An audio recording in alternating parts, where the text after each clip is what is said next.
I used to believe that I was safe no matter where I went, but now I see crime and violence. I grew up on a small family farm in Ferrisburg, where the occasional 2 cars would pass by.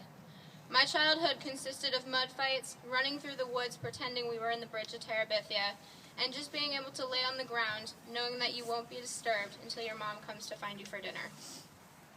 I had very little knowledge of how other people lived, because the largest city I ever went through would be Burlington. I went through school learning all different things, but never any current events outside of Vermont at most. At that age, I would always hear my parents talking about what was happening over in other countries and the wars they were having. It never impacted me personally until middle school, where I got to try on their shoes and experience what was happening. I began to question several different reasons why there was violence in general. I began to lose trust in the very strangers that surrounded me. My parents told me about how people can be bad before, but it never truly occurred to me how dangerous they could be. I now see different dangers that occur on the very streets. I've seen shouting, anger, fists being thrown, but fortunately I've never seen a crime.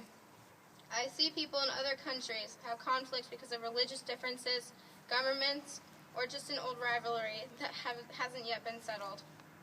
I see news reports that include pictures and names of Ferrisburg, my hometown's own civilians, that have been included in a drug bust or a child molestation case. It makes me sad every time I see something like this on the news, because I imagine my childhood. It reminds me of how clueless I was about the whole world around me. In a way, I am lucky I was clueless.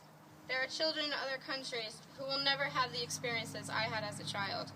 Today is just one day where someone will get the care they need, but when will this become a daily thing? We need to unite together and help the ones in danger. It can take just one person to push the idea that will change the world, but it won't spread on its own.